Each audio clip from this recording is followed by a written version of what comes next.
first came to the Virgin Islands, we didn't have a public health nurse on St. John. The clinic did everything.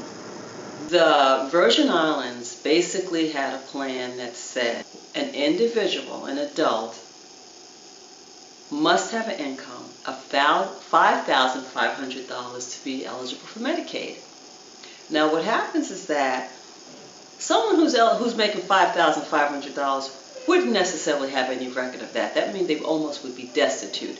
So there are a lot of families who make more than $5,500, less than $20,000, that still cannot qualify. So our eligibility requirements don't even take into consideration the federal poverty guidelines. So that means so many people are basically ineligible. A health disparity in and of itself is a difference in health access or health status for one group of people versus the average American. So for the Virgin Islands, disparities exist in funding to begin with. Not having Medicaid like the states do, and having it capped and having a 50-50 match is a great disparity for us. It does not allow us, our residents, to have full access to all of the healthcare services that other people with Medicaid have access to. What I've learned in all this work, and there's been national studies to prove it, the longer you delay entry into medical system for care, the worse the outcomes. The National Institutes of Health basically did like about 4 studies, but the one that I was interested in was called Too Little, Too Late. They studied Americans between the ages of 18 and 65 adults and analyzed their health outcomes based on whether they had insurance. People, their chronic disease worsened, and many of them died a premature death. Public health, I think, if you look at it from the standpoint, it is preventive. It's not hospital acute care. It is prevented, it is long-term in the community. There's a fair amount of depression that is probably unrecognized and untreated. But hypertension and heart disease are, big for us. The leading cause of death in the Virgin Islands, as in the United States, is heart disease. Second is cancer. And I think we have high rates of cancer. We have a lot of prostate cancer and a fair amount of breast cancer. So that's the second leading cause of death. And the third is stroke. Diabetes comes in very close. It's probably around 5th or 6th. Not to mention HIV and AIDS, where we have the second or the third highest incidence cases of HIV/AIDS per 100,000 in the country. What do we really want to do in the Virgin Islands about trying to improve access for our community? And my experience with VIPI has showed me that we have lost a number of individuals because the chronic disease had lapsed into conditions that really were hard for people to basically revive from. The program I would like to see them put back again is the public health nursing program, which is virtually non-existent in the Virgin Islands now and would solve many, many of the health problems that we have.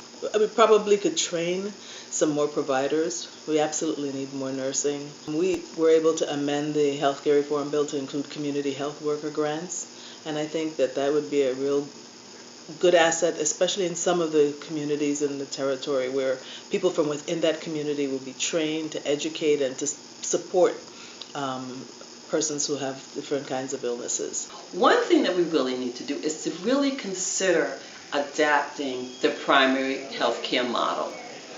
The federally funded clinics, one on St. Croix, Frederickson Healthcare Center, the one on St. Thomas Medical East End, are federally funded, and they also subscribe to the primary health care model. There are the 3 main specialties of healthcare: internal medicine, pediatrics, and OBGYN.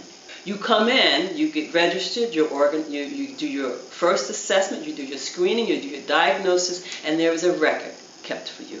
You basically look at all the outcomes of your diagnosis, and then you get the treatment. So you basically kind of develop a medical profile, and you actually have a medical home where you know your providers. You know your physicians, you know your nurses, you know your social workers, you know your community outreach workers. They all know you, they know your family, they know your medical history, and so this way there is a bond and there's a link between your medical home and you and your family.